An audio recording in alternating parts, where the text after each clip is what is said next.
love to make comments to this board. Hi, Jeff. Only no PDF.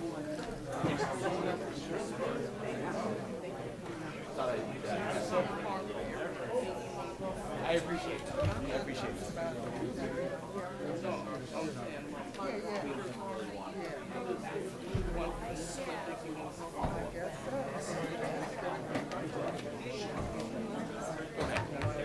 Yeah, we're going to talk. There's a different thing, but yeah, we're going to talk about the process.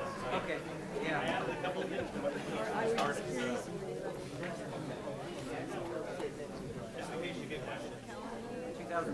going to find out in a few minutes, you know, whether it's going to happen or not. I've let 2 board members know. Help. Sorry, I wanted to get my comments. I'll be right back. Hi, nice to see you. Eric. Yeah, you good? Your wife made PCSI? I saw her, told her all the good things you said about it. Yep.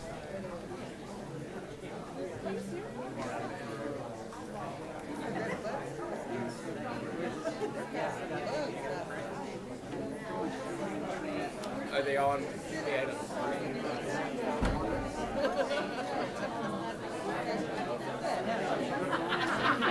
No 14. Delphine.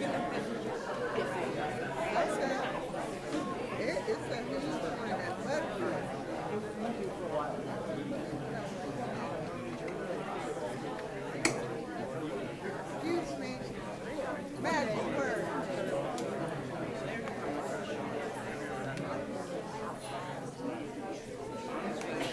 Behind in somebody's face. The station, this is Adam. I was going to say, it looks like Gold Line. Are there any more speaker cards for me to collect? Anybody have any? Delphine.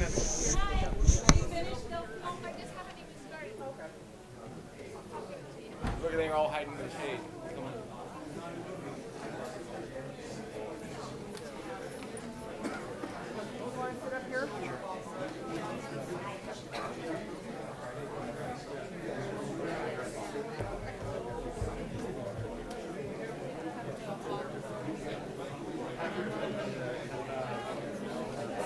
Make sure they come off the counter.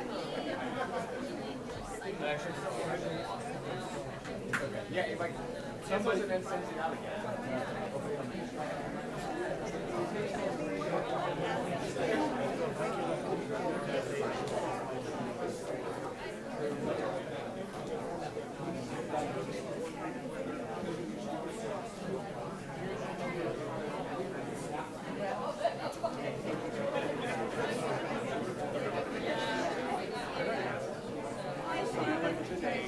Really? Okay. I'm going to hold you to that. Well, I'm holding you to it.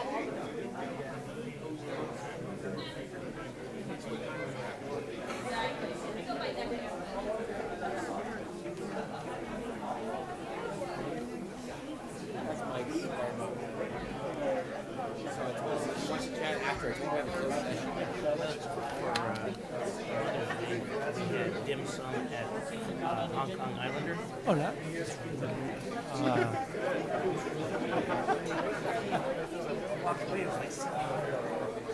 Say hello. Happy Mother's Day to Journey. Hey,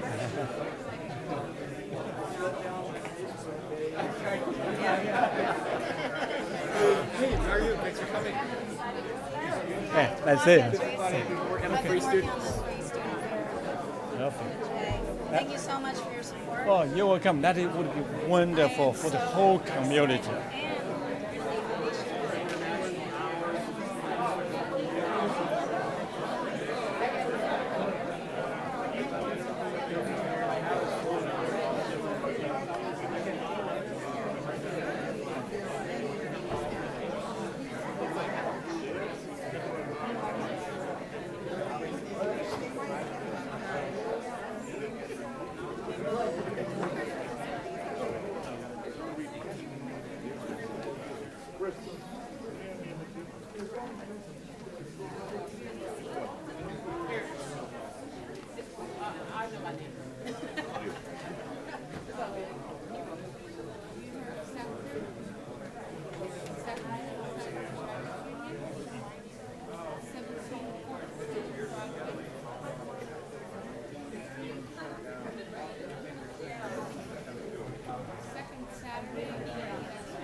Welcome, everybody, to the May 13th meeting of the Regional Transit Board of Directors. Would the clerk please call the roll to establish a quorum? Director Budge? Director Hanson? Director Harris? Director Howell? Here. Director Hume? Director Jennings? Director Miller? Director Natoli? Here. Director Chenier? Director Cerna? Chair Kennedy. Here. With that, we have a quorum at 100 votes. This meeting of the Sacramento Regional Transit District will be cablecast without interruption on Metro Cable 14, the local government affairs channel.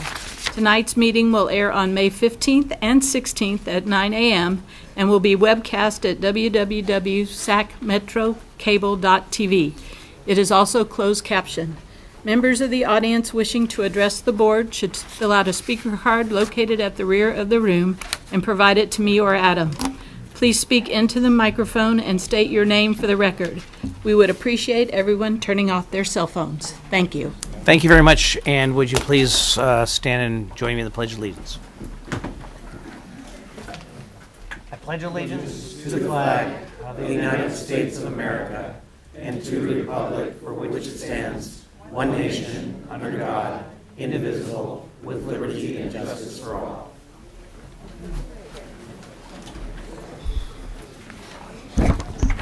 Madam Clerk, we have a consent calendar with a number of cards in, so I will be pulling things Yes, sir. I'm going to actually pull 3, 4, 10, and 11. So if we can have a motion on... Second.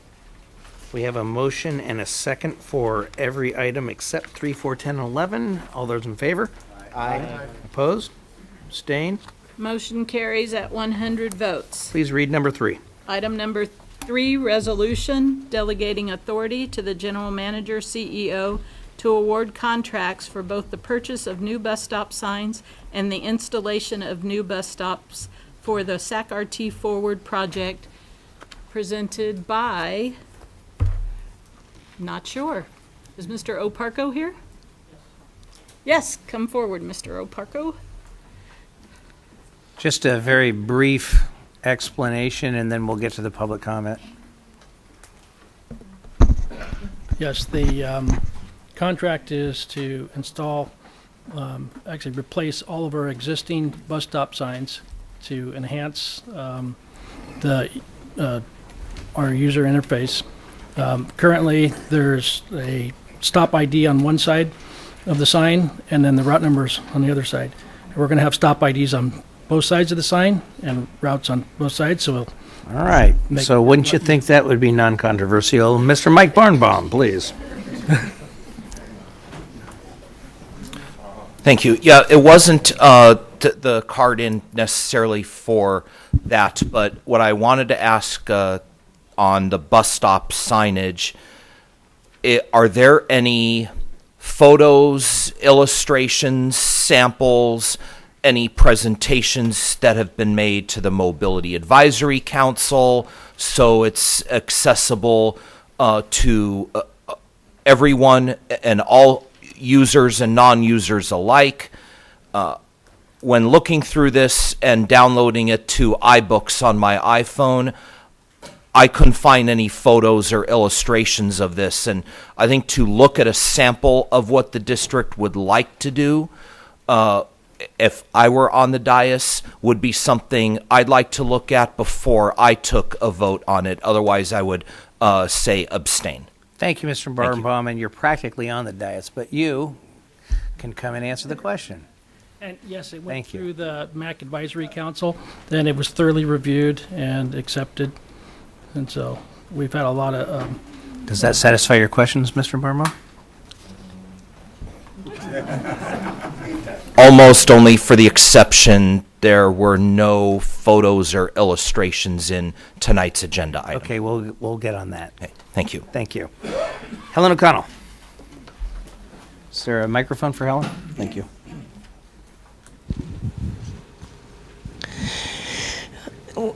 I'm here representing a lot of different transportation organizations.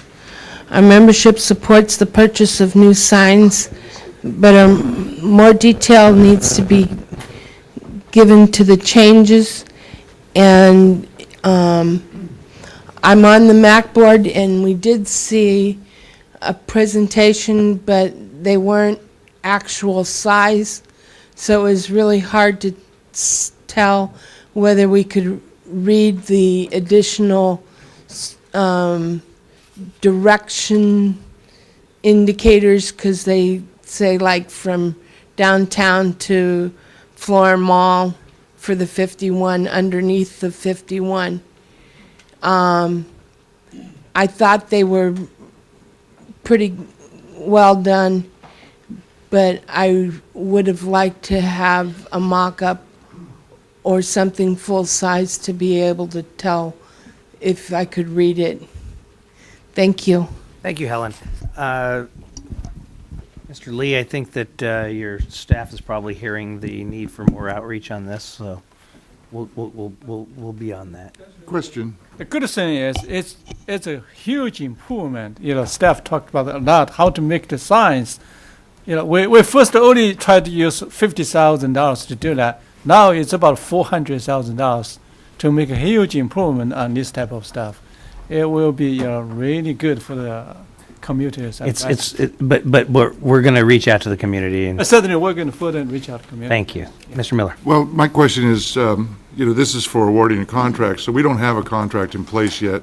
And typically, don't we get submittals on these, and that's when we do the outreach, is what it's actually submitted on? Yes. So Because right now, that's when corrections are made. That's a good yeah, we are in the process, but if we wait, because we only have like 3 or 4 months, Right. and that is time very sensitive. We just need the board to give us authorization to move forward once we select the top contract or vendor. I kind of felt like time was on the essence of this, but No, I think it's important to we're get good. the submittal and Yeah. and hash it at that point with Right. the vendor. So I'd move the item. Thank you. We still have one more, Sarah Oh, Kerber. okay. We do have a motion, and the chair will second, just to get it on the floor. Sarah Kerber with the Sacramento Transit Riders Union. While we support improving signage for riders, especially during the route optimization, which will be confusing for many riders, and we support including the bus stop number on the same side as the other information, so that riders who are using the app can, where you have to input the bus stop number in order to see where your bus is, it's easier for them to do that without having to search around the bus stop to find that bus stop number. We would reiterate what the other commenters have said, that information needs to be provided to the MAC and members of the public prior to going through with a purchase of an item. I understand that time is of the essence with the route optimization happening in the next couple of months, but we've seen this process happen over and over and over, where things are purchased and then we are reevaluating what we've purchased. So that would be our final comment. Thank you, Sarah. Stay there. That's all the comments I have. Are there any other motions? No, but I have a question. Because you're next. So is there a design for these signs?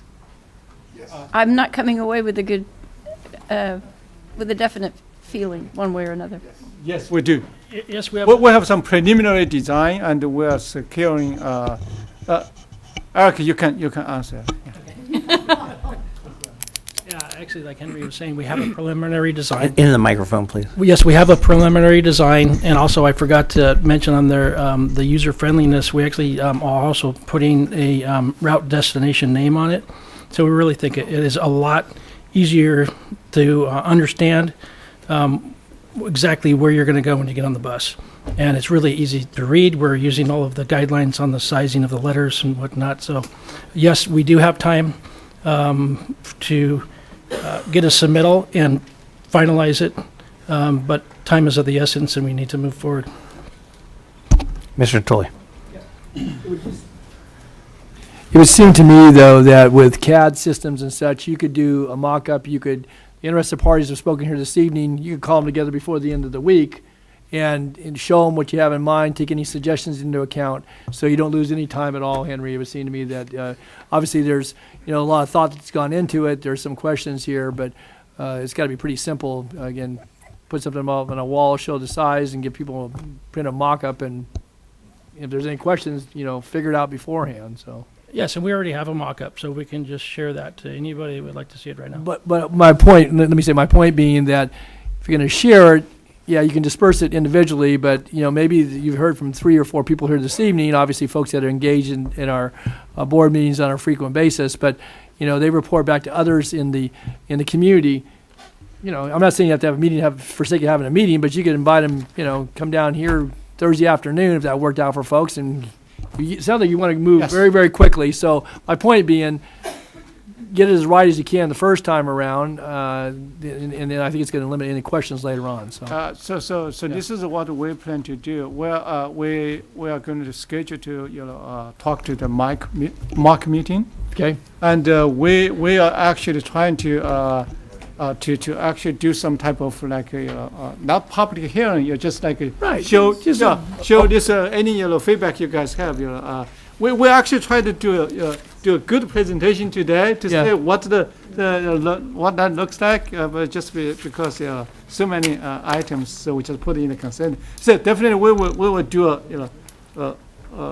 like a workshop. house workshop. Yeah, workshop, sometimes. yeah. Yeah. And you can do it quickly. So, thanks. Yes. Okay. Anybody else? All right, thank you. Thank you very much. Clerk, item number 4. You have a motion and a second. Oh, I'm but you sorry, we have a haven't motion vote on yet. the floor. All those in favor? Aye. Opposed? Abstained? Thank you. Motion carries at 100 votes. Item number 4, resolution approving a sole source procurement and second amendment to the contract for the purchase of 6 EV Star electric buses with Green Power Motor Company, Inc., to add 3 additional buses, presented by Doug Cook. And I don't know that we need staff presentation at this point. Let's just go to the speaker cards and Sarah Kerber. So we've received some clarification from staff that these 3 buses that are being purchased are side loading, but the original 6 buses that were purchased are still rear loading, do still have the size issues inside. They can't accommodate multiple chairs, they can't accommodate service animals. There are other issues with them. I haven't received any information on the plans for improving those vehicles. I know that there was discussion at the MAC with they provided a lot of feedback on how to improve those vehicles and make them more workable for riders, but we have no information on the planning going forward on those. And we would again like to highlight, we raised these issues with the rear loading vehicles in September, and they were purchased anyway, and they continue to be an issue. If there was information available on the cost to convert them to make them more accessible, would it have been more like a better plan to purchase vehicles that just worked off the bat rather than buying these vehicles that need all this additional work to make them accessible? These are the long-term plans that need to be made by our staff and by the board, so that we're not piecemealing together things that sort of work and rushing through with plans. So while we no longer oppose the purchase of these side-loading vehicles, but we do still have concerns about the purchase of the original 6 rear-loading vehicles. Thank you, sir. Jeffrey Tardigia? Microphone.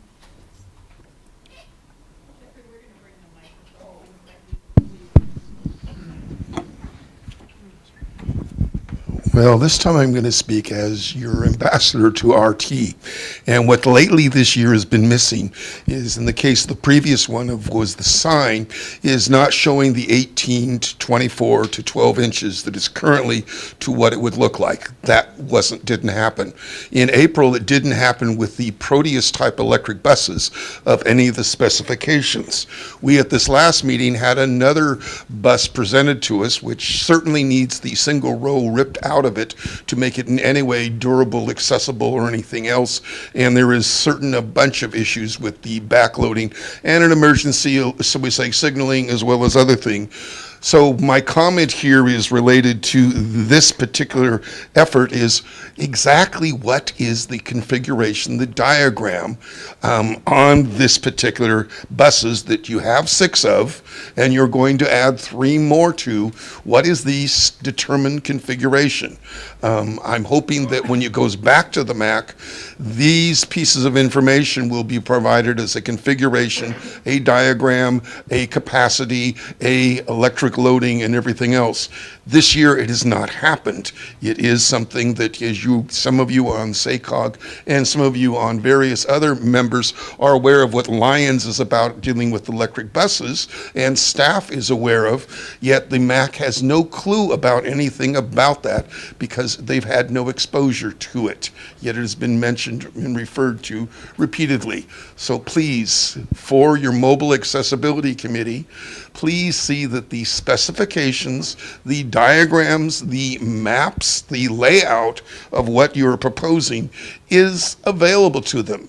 With 3 people blind on that committee, there needs to be some manner of means of being clear about what you are presenting and asking to be signed off on. And once again, that doesn't seem to be what you're doing right now. I know you're in a rush. I'm not in a rush. Thank you, Henry. Could you please make sure that Jeffrey has access to the staff member that could answer those questions? Thank you very much. Delphine Cathcart.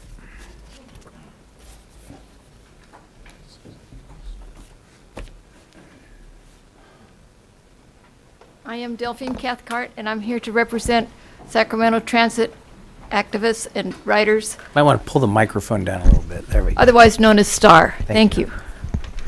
At this time, STAR opposes item 4 because the concerns expressed by the members of the Mobility Advisory Committee about capacity, safety, accessibility of the buses described in item 4, and the lack of written specifications.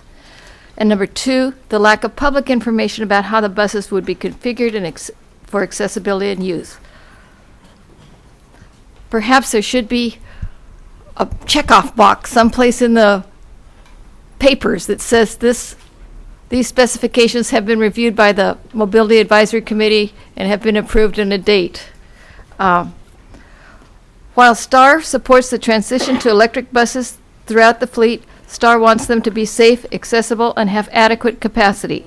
STAR wants more public information and discussion, including capacity and configuration of the buses, so appropriate determinations can be made about safety and accessibility before the buses are purchased. STAR encourages SAC-RT to continue its commitment to planning and providing mobility services that are accessible to all members of the community. Thank you very much, Board, for the opportunity to talk tonight. Thank you very much. Thank you. Appreciate it. I'm sorry, I apologize, but Madam Clerk, could you just read number 4 into the record? I skipped ahead.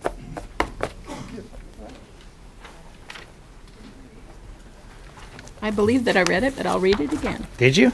Yes, sir. Oh, well, all right. I dozed off. Helen O'Connell.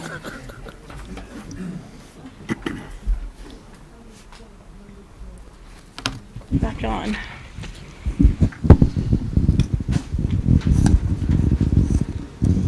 I would just like to reiterate what the other people have already said. Thank you. Thank you, Helen. Sarah Kerber. No, we're still going. Oh, well, they... I move for a vote of no confidence in the chair. I would second that. Tell him he's going in from the wrong pile. All right, then. We have 3, 4, 10 now. Would you please read 10? Do you want a motion? We're going to do anything To before. approve number Well, no, we're 4. going to take them all. We'll take them all at the same time. Oh, okay, because you already did 3. We did a vote on 3. Right, so let's take 10. Okay, perfect. Read 10, please. Absolutely. Thank you. Resolution. Y'all want to get rid of me, you can, anytime. No, I'm good. Thank you. Resolution, conditionally awarding a contract for the Watt I-80 elevator modernization and preventative maintenance services to Capital Elevator Company. And staff will be here if you have any questions. Thank you. Sarah Kerber. And after Sarah will be Jeffrey Tardigia. Sarah Kerber with the Sacramento Transit Riders Union. We would like to thank staff for their commitment to getting this into the budget rather than pushing it further down the line, which has happened for the last couple of years. Replacing this elevator is essential for improving the rider experience at Watt I-80 It'll save, according to the board item, $10,000 a day in bus bridge costs. And it'll make the rider experience easier and better. And we hope that the staff and the board will continue to be committed to improving WAD I-80 station, making it safer and more accessible so that the thousands of riders who have to use it every day have a pleasant experience. Thank you. Thank you. Jeffrey. Jeff Tardigia, my comment is likewise, because this, I remember, is Henry's first action related to the elevator as he became the general manager through here. So thank you for that finally being addressed, and we fix probably, hopefully, the west elevator and go from there and see what's next. Thank you. Yes, sir. Yep. I just had a question. How many times have we had to run a bus bridge, roughly, say, in the last 2 years? Because in over 90 days, we would have paid for this. Doc?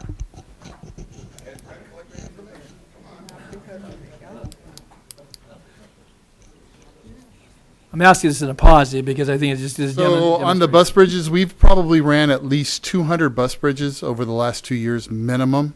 I believe the number's closer to about 250, 300 at its pretty huge cost to the district because of the area that we have to run it in and how we have to go all the way out to Madison and come back.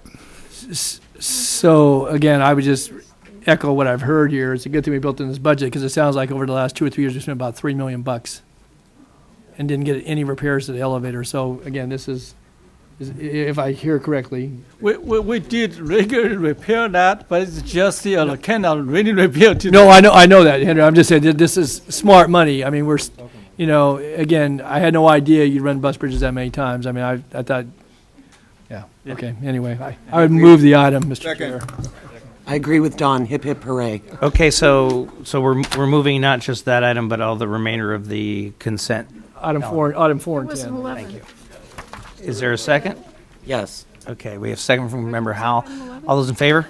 Aye. Opposed? Abstain? Thank you. Motion carries We at didn't do 11.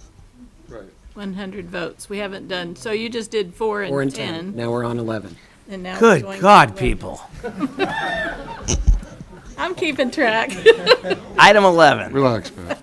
Item number 11, resolution approving a sole source procurement and delegating authority to the general manager CEO to execute the contract for purchase of dynamic messaging signs with IP displays. I have no clue what an IP display is. And staff is here to answer questions.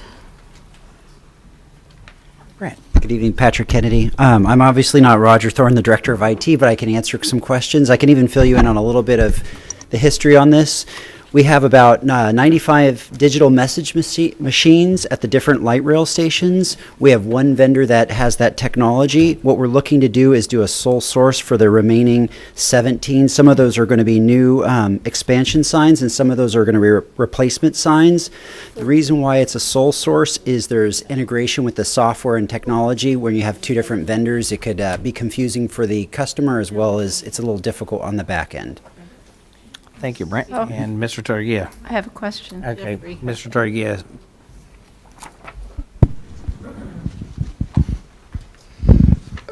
Jeff Tardigia, that wasn't what was presented to the MAC board last Thursday. This is for a bus, shall we say, display sign, 10 of them that you have a grant from SACOG for $100,000. Is this the item, or is there something else that's being brought forward? Because reading through the agenda item, I think it's dealing with bus signage. No. Right. I didn't attend the MAC meeting, but I'm going to look to my staff that it did. And it is and I assumed it was two different because this is definitely for the light rail. And if you're referring to a bus sign, it's different. I hope that answers your question. Thank you. Director Budge. What is an IP display? The digital display where you can read the message on the sign. Okay. Yep. Connected to the internet. Yeah. Oh, Electric. so it Yeah, refers to it as an IP address or something. Oh no, this is when you're riding the light rail and you'll see the train coming. Yeah, and- yeah. Okay. Okay, it's, Okay. it's not something different. No. Okay. All right, any other questions? Yes, sir, Mr. Natoli. Yeah, maybe Brent, while you're there, so we're going to go with technology we already have, some Correct. of which is in place, so this Yes. complements that. One of the things that occurred. But will Director Natoli be able to get it on his phone? That's the. Probably not. And doesn't serve analog, I guess, so. That wasn't the question I was going to ask. My question being that with the different vendors we do business with, and the fact that particularly with the Folsom corridor, we have significant fiber optic, I think we have some ground leases and otherwise there. Was there any way to look to offset some of this cost with either those who do business with us that, again, there might be some, advertising capability, or I guess I kind of reference this because I think there's significant opportunity within that Folsom corridor where I don't know what our leases are there, and that's not the item before us, but I guess I was looking for another way to maybe offset some of these costs besides just, going to the $280,000 that's suggested out of operating revenues, I guess. So have we looked at other ways to finance this, I guess? I'll need to look into that. I would say that most message signs allow you to do advertising. Then it's just a matter of, is that going to interfere with the customer experience? So we'll look into that to see if that's available on these digital message signs. But I also think from a fiber perspective, I have talked to Roger, and he is negotiating contracts to get us more money on the fiber. So that is something. Okay, I was looking for some offset again. We have something very valuable in that corridor. I mean, because that fiber is valuable. It might be get some advertising money from that. But I'll look that into is that. a lot of offset. Yes. Okay, good. Thank you.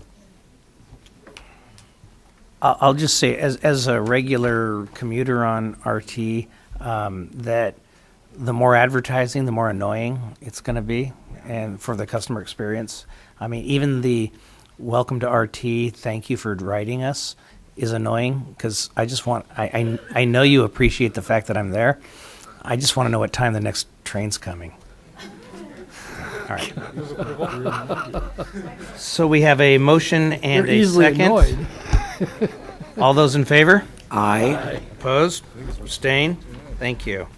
Motion carries at 100 votes. We actually get to skip item number 12. This is because the two award recipients are not here this evening. Okay.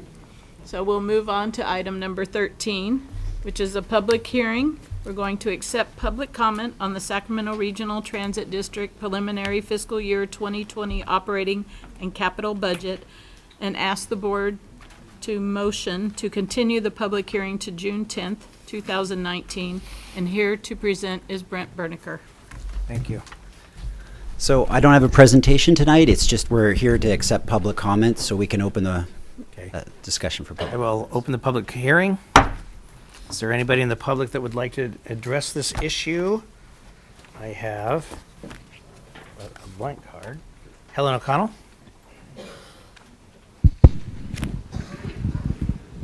I'm going to read a statement. We request the SAC-RT staff provide the board and members of the public with a funding plan for improving customer service on the weekends and evenings as the routes begin to change in September, because they don't have the weekend and evening availability for finding out what your bus is and when it's coming, or any kind of customer service availability. Thank you. Thank you, Helen. Sarah Kerber?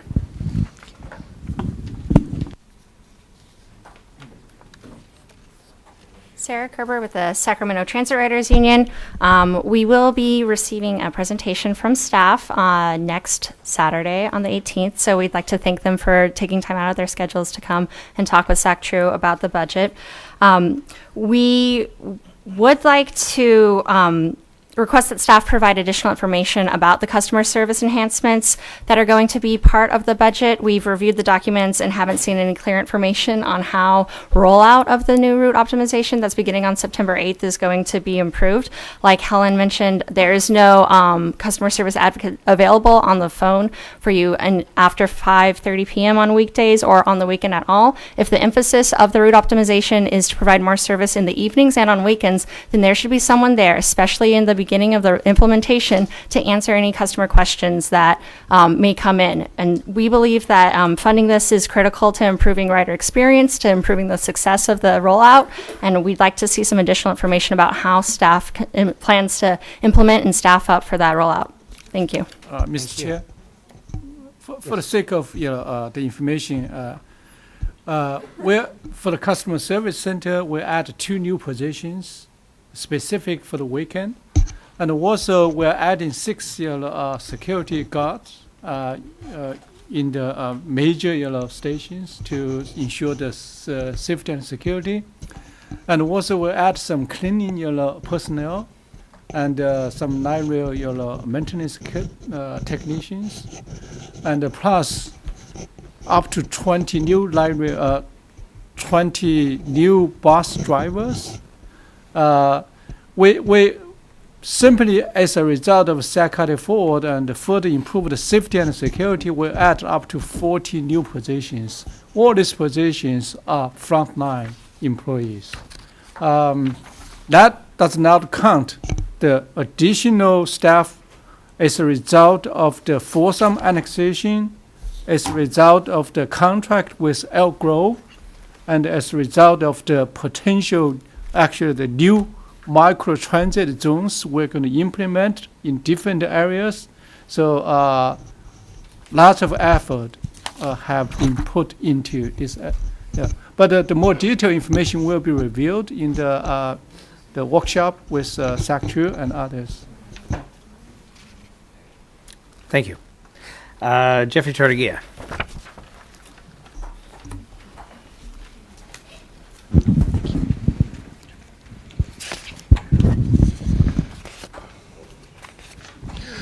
Jeffrey Tartagia. As I've expressed before, related to the many pie charts, it would be really helpful if the pie charts, when they represent percentages and when they represent dollars, that on there is likewise a layout so that you do confirm that what you say on the pie chart and the percentages and the dollar numbers do total up to what you are putting down as the dollar total amount for that representation, whether it's the expense, whether it's the revenue, whether it's the, shall we say, maintenance aspects, whether when you break them down is that they are complete, not just a pie chart, but they have the complete dollar representation of what they are being categorized as. Thank you, Jeffrey. Any questions of the board, comments? Okay. Thank you. Is there a motion? I'll move. We have a motion and a Second. second. All those in favor? Aye. Opposed? Abstain? Motion carries at 100 votes. And that was Vice Chair Hansen and Member Howell. Thank you so much. Sure. Next item is item 14. No. I'm sorry. Public comment not on the agenda. Oh, you are correct. Thank you for correcting me today. Occasionally I get it right. Thank you. The first person we have is it Crystal McGee? Lee? Yes. Thank you.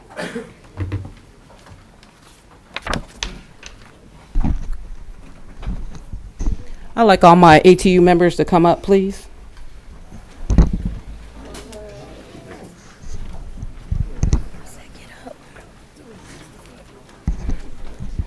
You guys back up. Give them a little room. Get everybody in here. If you can give us a second, I appreciate you. Not a problem.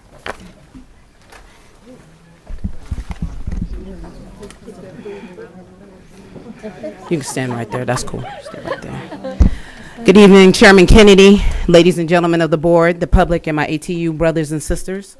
of 256. My name is Crystal McGee Lee. I'm Vice President of ATU Local 256.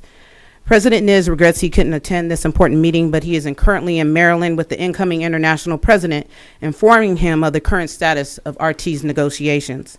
A few months ago, I stood before you and forewarned you that I will be standing before you again in regards to the elitist attitude the RT management has toward the ATU membership and the upcoming negotiations.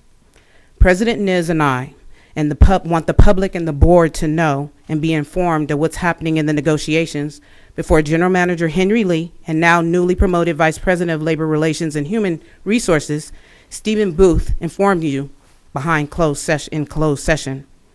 The district's proposals profoundly affect our contract, which we have negotiated since the 1973. These past 2 years, we've extended the current contract.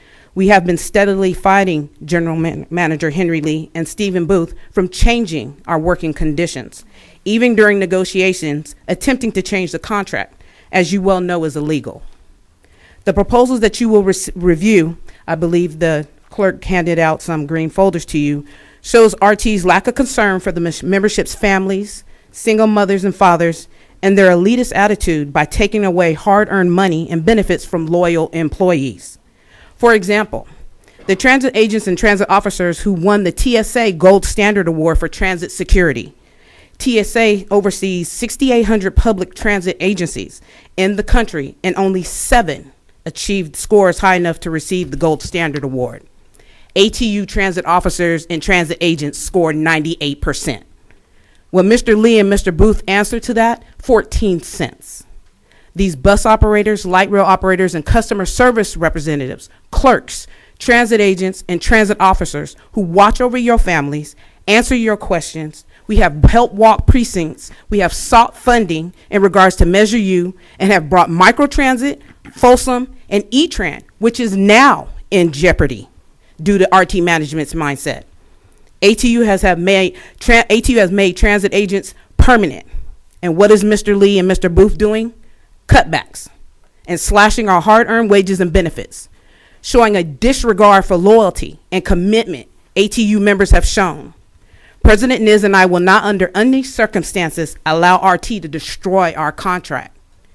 ATU has negotiated in good faith and will continue to do so. But like in 1970s, when ATU went on strike, President Niz and I have secured a 100% strike vote from the membership and a strike sanction from the Central Labor Council, which I'm sure you're aware of is AFL-CIO endorsement, which means no other union can cross our picket lines. President Niz and I will be reaching out to our political allies and informing the public, making them aware and knowledgeable of RT's actions. I appreciate your time and patience, and in closing, I see that you guys moved the motion, but President Niz had asked me to receive his 31-year certificate of service from General Manager Lee. But since he's not going to allow me to take it for and honoring him, I will give you a quote from President Niz. RT has always been my home, and ATU has always been my home. I will continue to serve faithfully and honorably until I retire.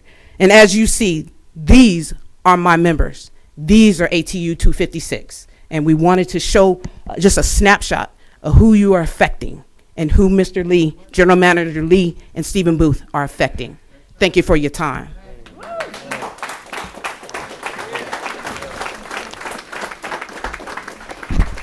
Now when Dave comes up. Thank you. I'll give you a minute to Stay here. clear. Well, are you? Can I beg to ask you if you're calling my executive board? I've got a lot of cards Okay, here. Yeah. that's fine. I was just wanted to know, so I'm then assuming- we'll all come and, back up. and so that everybody else knows, I let you go. I appreciate over you. time because you're representing a lot of people. I appreciate you. Thank you very much. Thank you, David Becker. Oh, there we go. Come on. And I'm going to hold you to the time limit. You can do that. You're more than welcome to. Thank you, sir. You're welcome. Okay, my name's David Becker. I'm executive board member of the local ATU 256. Good evening, Chair of the board, ladies, gentlemen of the board, public, brothers and sisters of ATU 256. The district will attempt to show you a high absentee amongst the drivers, but facts disprove this notion. ATU has supported the attendance policy and also has pushed for high attendance amongst its members. We acknowledge some issues have been worked with the district. Now the district wants to punish the whole membership for a few that have the issues. The district has mechanisms in place where negotiations have been failed due to the district's mismanagement and past supervisors who failed to do their job. And now the district is attempting to discredit and blame the majority of hardworking operators for the minority. Common theme of the district: blame the operators, don't look in the mirror. As an operator that has excellent attendance, I take pride in coming to work and saving my sick leave, knowing that upon retirement I'm able to sell back 100% of my sick leave. That is one reason it keeps me going. With the current contract negotiations going on, the district wants to reduce that 100% sellback to 75% or only 480 hours, as they did with the ASME union. If a member has less than 10 years of service, they can't sell back any of that time. The district also proposes that any sick time that is over 480 hours, extra hours will be surrendered with the current cash value and deposited into a 401k account. These are my hours that I have earned, and that should stay with me until I either choose to sell them back at the current rate per our current contract or retire. The district also came up with an incentive program, which we receive free vacation day for coming to work for an entire quarter. But most operators found out we can only use this when it benefited the district. Many operators I have spoken to have the feeling, why is it good? Why do I come to work if I can only use my vacation when it's good for them? We are trying to work with the district on this issue. I thank you for your time. Thank you. Joyce Watkins. That's me. Good evening. Good evening. I'm just going to do a little history on the ATU. I have been working here for 38 years. I got awarded 35. The other years I was part-time. And in 1980, I was making like $5 an hour. That was big money back then. I got laid off in 1982 in the middle of winter, part-time. No benefits, had 1 week's vacation. They laid me off in the middle of winter. Working families need to have a full-time job. Part-timers will not work. They knew it wouldn't work then, so they ended up calling us back to work. 9 months later, they called me back. So that's my history. Our union has been over 100 years, since 1902. And we have had how many presidents? 2, 4, 6, 8, 10, 16. And my father in 1974 was the president of this union. And when I came here, Roy Williams was president. This is my dad. 1973. The bus fare was like 15 cents. Everything has risen, so you can't expect us to go backwards. You can't expect us to go backwards. Cost of living, we are working families, and we need to be recognized, all of the drivers here. One other thing I wanted to say about working here. We love our jobs. We love to take care of our passengers. We have relationships in the community. We have relationships with the board members. We vote for all of y'all. And if it wasn't for operations, if it wasn't for drivers, you wouldn't have a job either. Thank you. Thank you. Mike Barnbaum. Yeah, I had a comment card in for the budget prior to the public comment on non-agenda matters. Just want to ask, was it overlooked? Probably. Okay. Would you like me to comment on the budget? And I would love that, Mike. Okay. All right. Let me comment on the budget, then the public comment. Thank you. On that. Okay. On the budget, let me, if I could ask Justin Risley and Kevin Givens to stand up, please. So, few meetings ago, if not much shorter, was the award for the Tsa Gold Standard.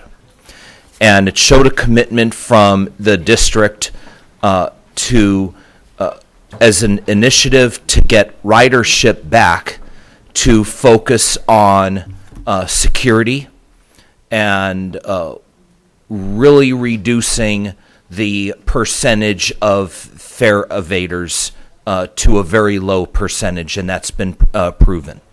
Obviously, with the Gold Standard Award, why would that not have been awarded? So, if you understand this sports analogy, you'll understand how it fits into the budget. The riders will come back as long as you provide this budget with maximum security. Then even the critics out there cannot disqualify regional transit as a credible public transit agency in Northern California, the Pacific, and the United States. So I would comment that if you know in the California state budget a good percentage goes to schools, probably an equal, if not greater percentage ought to go to maximum security for this budget. So potential riders will not disqualify regional transit as an option to ride, or if they were former riders, as an option to come back to. And those are my comments about the budget.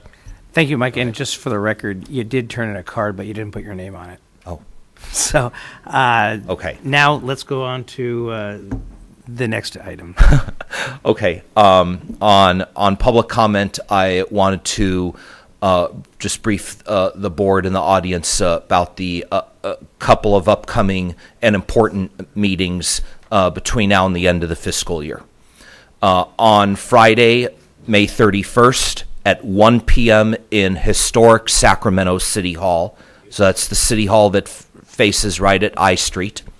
The San Joaquin Joint Powers Authority will hold its bi-monthly meeting, and there is an important bill out that's looking to provide freedom to riders riding Amtrak Thruway buses.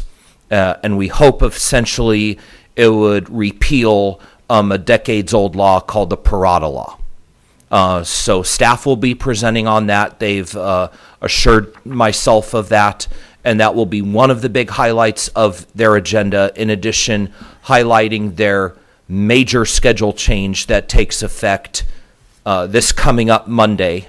And to highlight, it will be all trains run the full corridor, originating and terminating in Bakersfield. All trains run 7 days a week and on the same schedule. So that will be somewhat of schedule simplicity for them. And again, that takes effect on May 20th. And they will be going over what had changed when the meeting occurs on the 31st. Switching gears a little bit, on the 19th of June at 11 a.m. in Oakland, in the BART boardroom, the Capitol Corridor Joint Powers Authority, which has offices that are, Chris, rooted in Oakland, they will be having their board meeting, and they are looking to have a time travel schedule change probably in early June, is what they've been looking to aim to get done leading up into that meeting. But probably of benefit to both corridors will be the potential move of the Coliseum Stadium to a potential stadium at Howard Terminal, as both routes go to Jack London Square and only the Capitol Corridor goes to the Coliseum. Some very exciting news on that front, in that the Port of Oakland did approve today 7-0 a preliminary term sheet for a Howard Terminal ballpark. and that is the furthest the organization has ever moved along on any proposal that they've put out. So congratulations to them. We hope to see you all at both upcoming JPA meetings. Thank you. Thank you, Mike. Dane, I believe it's Palmer?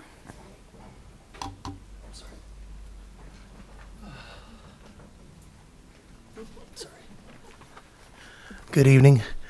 As a matter of public comment, I just wanted to bring a complaint/concern to the board's attention. I've noticed the last 2 Sundays, RT has now implemented a policy where they've cut their light rail service down to 1 LRV on both lines. I have personally witnessed 14 bikes on one. I have a bike myself. I've personally witnessed 14 bikes on one train. Your TAs are doing an excellent job, by the way, in managing the traffic and everything else. However, I believe it just brings up several safety concerns. The ridership may be low enough. I don't know the numbers that RT has to justify why they're doing it. I understand some of their vehicles are aging. But I do see the potential for serious issues with that much metal clanging around on a moving train that already probably needs new shocks. So I don't know if something can be relooked at with this. I don't know if it's a management decision or a board decision. But even with every 15-minute trains, you still have several bikes along the line they're going to get on. And even if they waited, they'd be waiting all day, unless they were at the beginning of the line. You never have 100% complete adherence, but, you know, this is kind of creating a situation where, I don't know, it just doesn't seem good. So, plus it's an inconvenience, too, when you're trying to get off on the middle of the line, you're trapped in by 6, 7 other bikes right around the doorways. I just don't know what else to say about it. It's kind of just not very good. So I don't know if this can be relooked at, I guess is what I'm asking, because there are safety concerns. Train catch fire, you know what I mean? Train need to be evacuated, you know, also, I don't know his name, but an RT supervisor I was in conversation with brought up to me if one of these trains breaks down, they might have trains in the way. There might be major delays in getting to that train to tow that train off the tracks, and a variety of other concerns. So, anyways, I appreciate your time on that. I just wanted to address my opinion on that matter.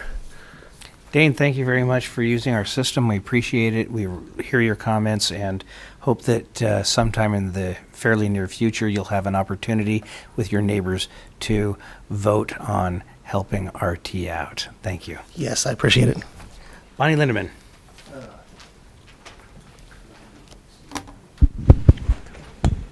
Thank you. My concern is still about Sunrise Hub, and I do realize that it's already been voted that we're losing most of our routes. We're not going to be much of a hub at all. Microtransit now is somewhat taking that sub status. We have grandfathered routes that were 28 and 24 as far as I know. And my concern is that in the event that the only thing we have to work with in a disaster is going to be 21 and 1 and possibly 23, we're going to be landlocked. In the event of a real disaster, we won't have phone access, and we have now had as our replacement microtransit. Microtransit is a system that is requiring us 1 hour of wait time to be able to get to places. And it can be 2 and 2.5 hours. So people who are trying to rely on microtransit are not finding it as spiffy as all that. And we don't have other alternatives. We used to. We used to have 28-24 that worked back-to-back, 25-23, which 23 sounds like it's still working. But those two worked back-to-back. But my concern is that we will be landlocked. There is no movement between Sunrise Boulevard and Main Street in Orangevale. Without using microtransit, again, waiting an hour would be a real problem. I used to be able to get around 24. Within a day, I could pretty much hit about 6 different stores. When you're waiting an hour in between, it really is not very practical. Our routes have been given to a couple of them to Citrus Heights next door. They're in annexed territory. We're not annexed. We're unincorporated, so we might not have the same kind of money to spend on us having fixed routes. But fixed routes are far more valuable than the microtransit is. Our people with impairments and elderly people are not going to fare as well as Citrus Heights. Citrus Heights has fared fairly well, according to James Drake at a recent meeting in Citrus Heights.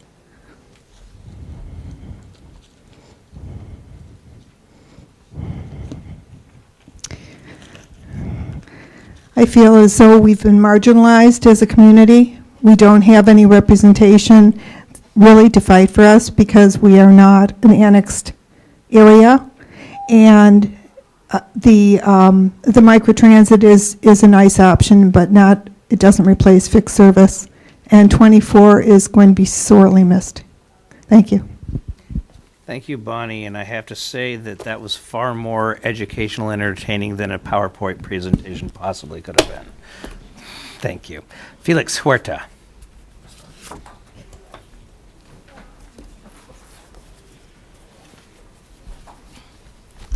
Give me 1 second.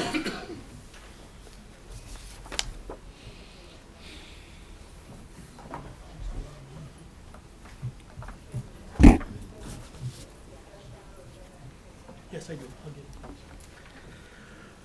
Good afternoon and good evening. My name is Felix Mario Huerta Jr. I'm a business agent organizer for the Operating Engineers, Local Union Number 3.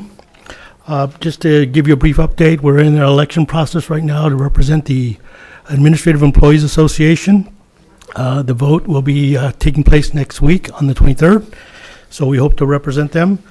In the interim, we do have a request for information that we'd like to submit. On Friday, we received a copy of a email that Mr. Lee sent out to the entire staff indicating that there would be a massive reorganization at the administrative level, management level, and we're very concerned about the changes. Most of the time when there's a reorganization, there's been some documentation that's been submitted, old job descriptions, new job descriptions. If somebody's going to get added duties, it's been added to a job description.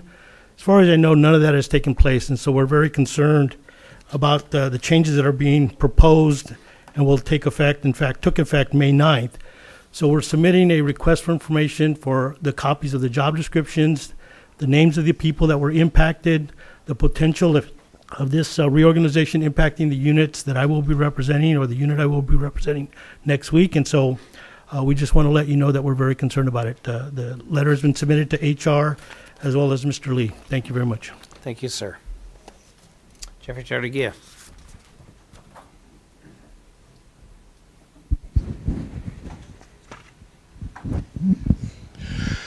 Hello, Board. A year ago, when we brought up dealing with the executive manager, executive director, that these problems were coming.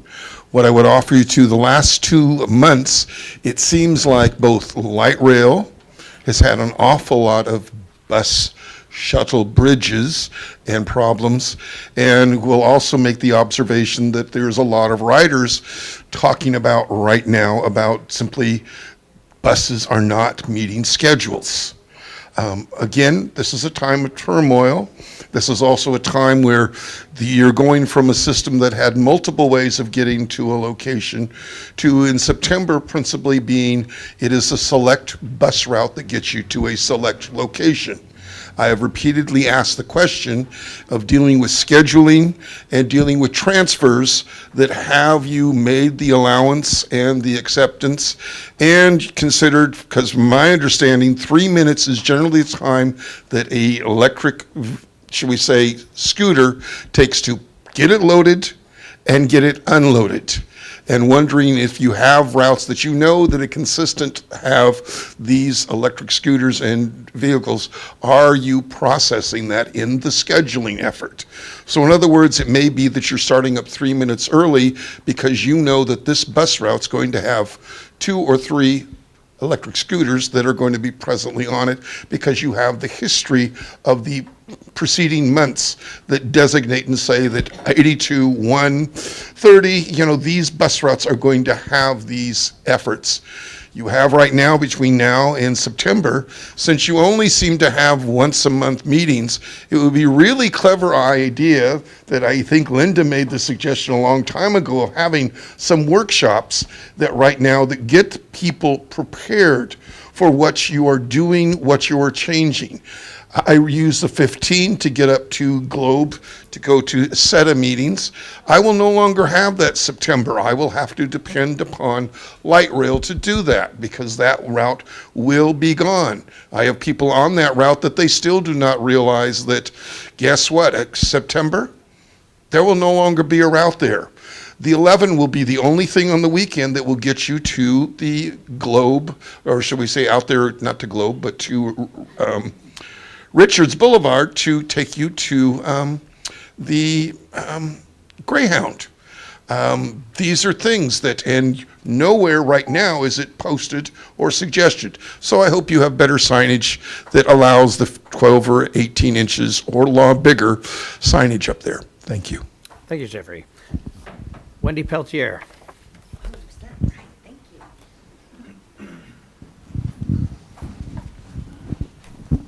That is the last card I have from the audience. If there's anybody else, please turn in a card now. Good evening, Chair and men and women of this board. My name is Wendy Pelletier. I am the business agent for AFSCME, Local 146 of the Supervisors Unit. We are here tonight because we want to build the working relationship with SAC-RT, and we've been working on that after the negotiation process that we've had. We were contacted approximately March, and it was an urgent matter to reach an agreement with them in regards to the E-Trans. We worked with them, we did it. We met and conferred, we reached an agreement. Approximately a month later, they decided the agreement was null and void. They no longer wanted to honor that agreement. We're here to say we will continue to meet and confer with them. We have meetings tomorrow, but we want them to honor the contract that we negotiated in good faith, that we brought to you guys, brought to them, and we want to continue to have this working relationship or try to get there. And our concern is we are not going to be able to get there with decisions that are being made high up between Manager General Henry Lee and Steve Booth. That's all we have to say. Thank you. Thank you very much. That is all the cards that I have. Anybody in the public? Anything else? Madam Clerk. Next item is item 14, property-based business district on Folsom Boulevard in the city of Rancho Cordova. And before you are three motions, and I will read them. A, motion, direct the Sacramento-Placerville Transportation Corridor Joint Powers Authority to sign a petition in favor of and cast an assessment ballot for a P-bid along Folsom Boulevard in the city of Rancho Cordova, or motion, direct Sacramento-Placerville Transportation Corridor JPA to cast an assessment ballot against the creation of a P-bid along Folsom Boulevard in the city of Rancho Cordova. And C, resolution delegating authority to the general manager CEO to approve and execute an amendment to the easement with the Sacramento-Placerville Transportation Corridor JPA related to property-related fees and assessments, presented by Brent Berniker. Director Budge. Mr. Chair, yes, I would like to move this item, and if anybody has questions, we do have people in the audience, but we've been trying to do this for about 25 we have a motion by Director Budge and a second And by... I have a question. All three motions? Or just two? No, the in favor. Which one? In favor of it. Right, Yeah. so... By, And I have a question. By Director Budge, second by the Vice Chair, and Member Howell has a question. My question is, we're basically going to direct the Sac Placerville JPA to do this. As the chair of the Sacramento Placerville JPA, there's 5 members on that board, and I think it would be better to request that the board take the action as opposed to direct them to do so. I don't envision there being an issue in any way, shape, or form, and Director Budge also serves on that board, but I think it would be... So does Director Natoli, and so does my colleague David Sanders, so Right. we constitute 4 of the 5 people on the board. Right, so I don't envision there being a problem, I just would prefer to see request as opposed to the word direct. Okay, we do have a motion and a second on the floor. Is any other comments, questions? Mr. Chair. Yes? So if we directed and/or requested the JPA to do that, is there any time sensitivity? Because I think there is a time in which to cast the ballot. We just recently had the meeting for 2 weeks Right, ago. and I can talk to the staff person, which is City of Folsom employee, to see if we even need to have a special meeting to do that if it's time sensitive. Yeah, again, I just don't want by however we intended to do this, that we don't miss that window, which is important, obviously, to the PBID effort here, so. Yep. Okay. All right, we have a motion and a second. I will say that in District 2 in Sacramento County, I can tell you that there's nothing more valuable than our P-bids and what keeps our businesses rolling. And so I'm completely supportive of this, and I support the maker of the motion. So with that being said, is all those in favor? Aye. Opposed? Abstain? Next item, please. Thank you very much. Motion carries at 100 votes. Next item, item number 15, information, free rides for all students K through 12 that live in Sacramento or go to school in Sacramento, presented by Brent Berniker. All right, good evening, Chair Kennedy and members of the board. So I apologize with this PowerPoint slide that you you commented on earlier, but this one will be the best one you've seen. Really? It's going to be really good. Come on, Brad. Sorry about that. So this is an information item to provide the board with an exciting new plan that would offer free transit passes to students attending schools grade K through 12 in the city of Sacramento. And we've put a little blurb up about this free rides. This program is also going to allow students residing outside of the city of Sacramento that attend school within the city limits that same pass. The program is led and supported by Director Chenier and his dedicated staff in many school districts. Soon we hope to receive full support from the City Council. It should happen around the middle of June. This program is designed to improve ridership, but also has a lot of indirect effects, such as we see that there's a potential for improving average daily attendance, which can provide more money to schools, which is desperately needed. So just here's 4 bullets about the concept. It's basically a $1 million program that's funded by the City of Sacramento. It's an estimated cost of about $1 million. The city hasn't adopted the 20 budget yet. Therefore, it's an information item until we receive approval from the city, at which time we will bring this back to the SAC-RT board for approval. If this is a success, we really hope to expand this to other jurisdictions and other neighborhoods.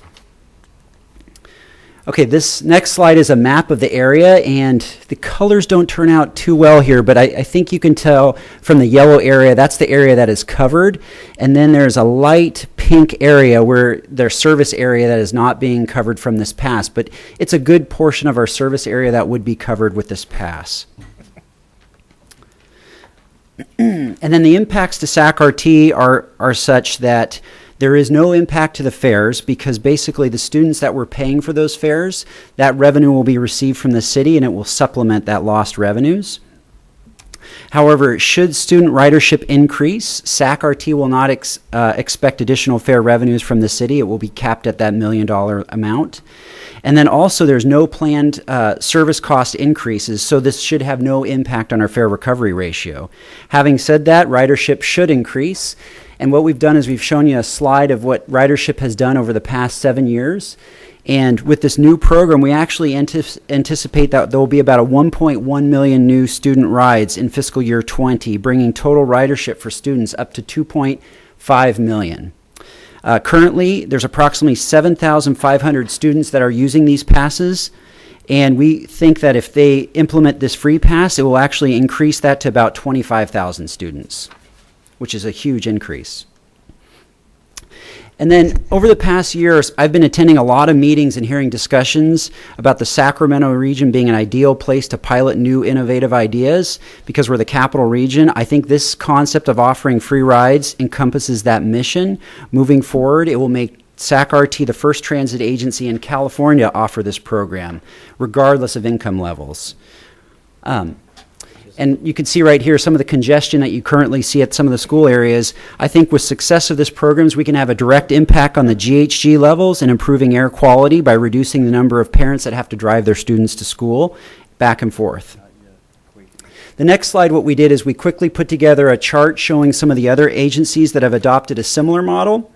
Many of them have barriers or limitations. The one exception is Washington, D.C. They have a program similar to what we have or what we would like to do. We've heard a lot of good success about that program.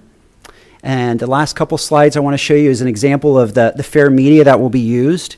Initially, we'll start out with a sticker. We'd love to do this with a Connect card or a mobile fare app, but it takes some money and some time. So to do this quickly, what we'd like to do is have a sticker that would be affixed onto their student ID. And if they peel it off, there will be a void sticker there. So we won't have people transferring these stickers to other individuals. And then lastly, I think offering this program is going to encourage all kids to use transportation as an option. It's going to take away barriers to help kids get to school, internship programs, jobs, and even sponsored events by the city. It's a great way to promote and encourage youth to be a voice in our community by allowing them to attend these meetings and be involved in the public process. And it's a great direction for getting youth to participate in transit and funding for transit. This program is anticipated to be in effect, assuming that it goes forward, start of the fall semester, so just in a few months or so. And we anticipate this going to the City of Sacramento on June 11th. I'd like to open it up for any questions. Thank you, Director Schneer. Thank you, Chair. First of all, I want to thank Brent and the staff for working with my office for quite a while now to try to nail down what the logistics of this would look like.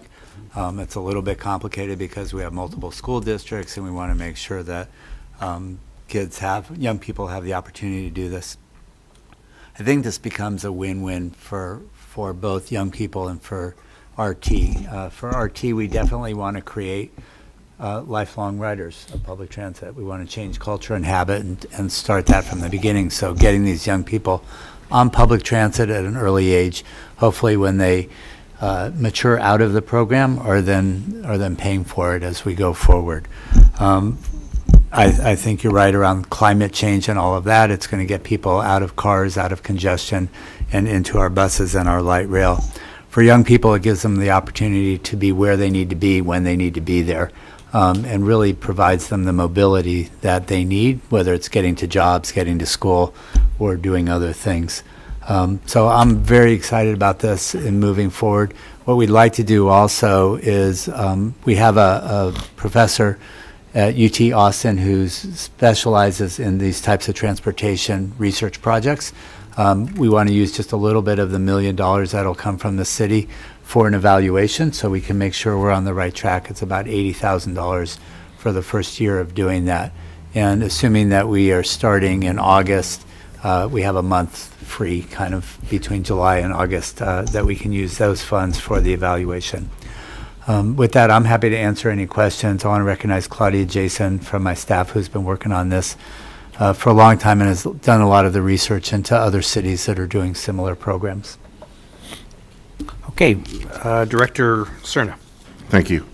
So I have a question about the logistics of how this would work, and I know it's early, so maybe this is already being considered, but I assume the pass or the sticker would run with the student, and there's some kind of way to make sure it's running with a student in the appropriate district. So in other words, because you will have cases where you have someone, a child that lives, for instance, in the unincorporated county, not the city, maybe not being served by the same district in the city.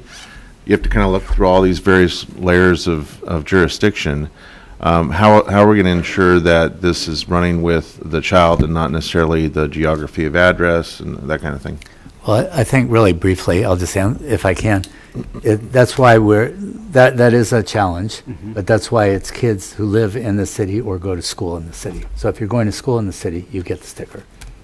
So you could live in the unincorporated area, but you still have access to this. So the city's actually going to be doing a small amount of subsidizing of young people who don't live in the city but go to school there. Or work there. Yeah. Is that something that other jurisdictions that have implemented this have perfected? We're a little unique here in that regional transit operates outside of just the city of Sacramento, and also we have multiple school districts within the city. So a lot of the programs that we compared ourselves to, some of their limitations are around it's just one school district within their jurisdiction that they may be including in a program, or the school district encompasses the entire region in which the transit district is operating.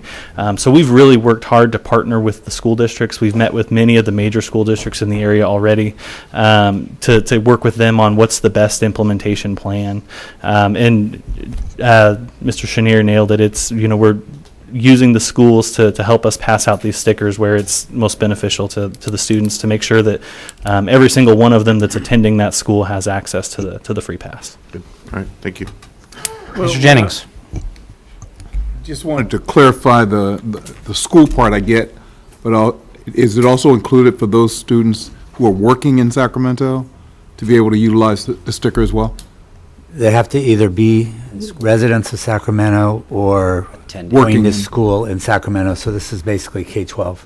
Yeah. So if they're working in Sacramento, but if they're a student, by definition, they're going to school in Sacramento. So that's who it would be. I'm not sure if I answered that question.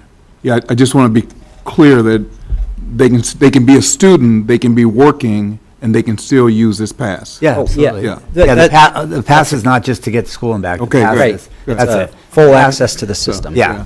I just want to be clear on that, because I heard you say school earlier. I want to make sure for those students, they have full access if they're a student that comes into the district or is currently a student in the district. Anywhere, anytime. Perfect. Yep. Perfect. Commissioner Tully. So let me just understand logistics. Then you have Elk Grove Unified School District touches parts of South Sacramento in the city.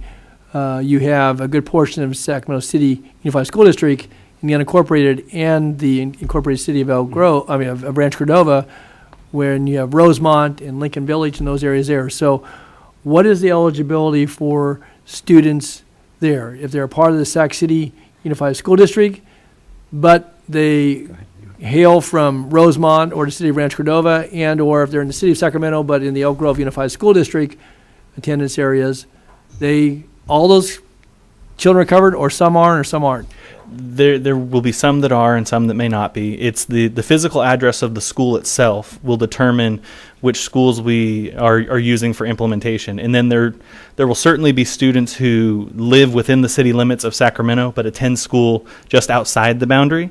We're working with the city right now to determine how are we going to hand out stickers to those individuals. So with the school districts themselves, we may be, without having the exact numbers, 25 or 30% of Elk Grove schools will receive stickers. 70% of Sac City Unified schools may receive stickers, depending on where the physical address of the school itself is. So if you have a student that lives in East Sacramento but attends Rosemont High School, they'll get a sticker. But you have a student who lives in Rosemont or in Lincoln Village that attends Rosemont High School, they do not get a sticker. That's correct. That is correct. We've struggled with the equity question. Right, I know. I'm just trying to get some sense. But it's a matter of, Right, who's putting the money up? I get that. Right. So our hope is that if this is successful, and that's why we want to do a full evaluation of it as well, that other cities in the county would participate. It's a fairly low-cost item in the big picture. Yes, actually, we're working with other cities too to say if each city, other cities only need to contribute 100,000. Yeah. Then we can make the whole system free for K to 12 students. So please when you go back to your cities, please share this information with your city managers and staff to say if we can make that happen soon.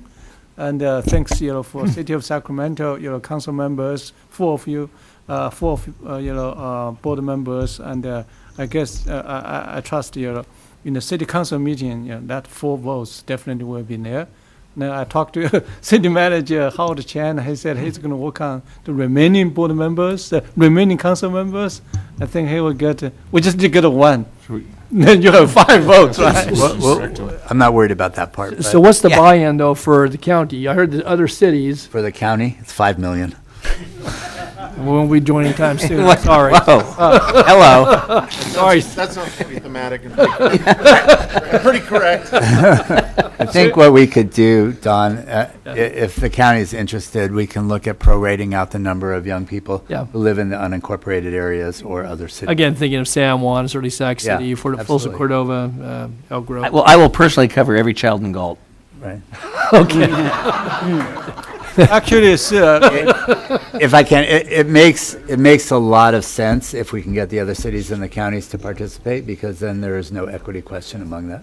the school district, the Sun One, actually is paying us about 250,000, right, a year. Twin Rivers. So they're actually doing that anyway. I'm sorry, I cut off. What about private schools? We want to cover all kids who live in the city, so private schools, charters, they don't have to be in the district. Is that where we are? So this is all kids on that. Yeah. All right. Any other questions? Comments? So real I'll move quick, the item. our it's just information item. So our hope is that the city passes its budget on June 11th, and at that point, we'd come back to the next RT board meeting for an okay. Yes. To get the project going. Thank you. Thanks. Thanks, Brent. Thank you, staff. Thank you, Councilmember Schenirer, for your leadership on that.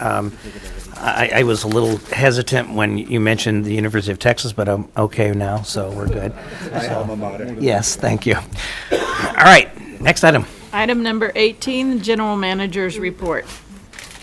Good evening, Chair Kennedy, members of the board and the public. I have a very short report. And therefore, your evaluation gets better every year. So first, I want to share about after the Capital Cap trip. Last week, while participating in the annual Capital Cap program, Chair Kennedy, Vice Chair Hansen, and myself took advantage of our time in DC and met with APTA leadership. We update them on a number of innovative mobility projects we have implemented, which put Sacramento as an industry leader in the nation. And if you can see, this is APTA CEO. And, No, I want to point out, because everybody knows that, like, Vice Chair Hansen is the best selfie guy ever. Look at that. That's amazing. Was that the actual picture, or are you doctoring those photos? He did.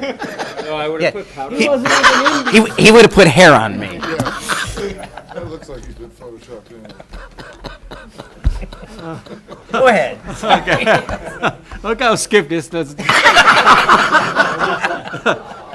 next item is Florin Road TOD update. As many of you know, late last year, the ULI conducted an advisory service panel that looked at re-envisioning the Florin Road and Meadowville light rail stations. The panel finalized the recommendations last week, and we will soon have them to present the report to the board and the public. Based on the preliminary finding in the preliminary report 3 months ago, Sacramento put out a request for information to get feedback from potential developers of the Florin site. We received 5 responses from our RFI for joint development at the Florin light rail station. We're very excited about these 5 bids we received, and we are assembling an evaluation or advisory committee to review these 5 responses. We would appreciate any board members to join this committee to help guide the directions or next steps. So if you are interested in this, please just send an email to to Cindy or Chris, and we will make that happen. And also, I would like to briefly update the board on Sacarte's operation of a bus service in Folsom. As we all know, Folsom annexed to the district, and Sacarte began operations of the local bus service on February 4th. Things have been very smooth with the transition of the service, and I'm happy to report that we have seen a 25% increase in local bus ridership since taking over the service. Henry, is that on the fixed route stuff, or is that mostly because of microtransit and dial-a-ride? Dial-a-ride. And the dial-a-ride and also the fixed service too, both. Okay. Yeah. And we will continue to work with Folsom staff and the community to provide the best service possible. And in the meantime, we are working with the staff in the city of Elk Grove in the preparation of a smoothest transition possible in July 1st. The preparation has been great, and I don't know if I mentioned to the board, and we got two wonderful, new leaders joining us. One is the general manager of TransDev Inc., who provides the bus service for Ural County Transportation Authority. So we got that. That is come from private. Another Carmen Alba had to leave to go to the YCT meeting. Yeah. So she actually just went back to the Ural County meeting, board meeting, to get a commendation award, whatever, since she left to join us. And also we hired the general manager of the E-Train bus service, which they contract to MV. So we got two general managers from the private side to join us. We expect the service transition will be very smooth. Lastly, to conclude my report, I would like to invite Brent to provide a financial update, the quarterly financial update on the third quarter. Brent, the podium is yours. Okay. Be quicker. I'm going to go through every number with I'm reading my painstaking board and detail. I'm saying quickly. Quickly, got it. Surplus for the quarter, 1.7 million. Year to date, the surplus is 4.7 million. That's good, by the way, obviously. On this next slide, what we're doing here is just showing you deferred revenue continues to grow. We're close to $1 million. This is great news. Again, this is future tickets and passes sold, but the revenue has not been recognized yet. So great news there. The next one is the fare box recovery. It is down, but we're still meeting our TDA requirement of 23% because we can supplement any initiatives that we do for ridership campaigns. This can be impacted, but again, we're good with our requirement. The next slide is a ridership comparison. I just want to focus a little bit on this. What we're looking at is the third quarter ridership is up 0.5% compared to last fiscal year. And then for budget to basically our forecast to actuals, we're up 5%. And year to date, we're only down 2%. And you got to remember, in November, we had the fires. So that attributed to some of the loss there. I'm sure if we didn't have that, we'd almost be flat. So that's great news. And then last slide here is just showing that what we project for the end of fiscal year 19, we anticipate being on par with fiscal year 18. And if you think back the last 3 years, we've been having declining ridership. So if we can flatten this out for 19, that will be great. And in the first 6 months of fiscal year 20, we anticipate growth. And that's all.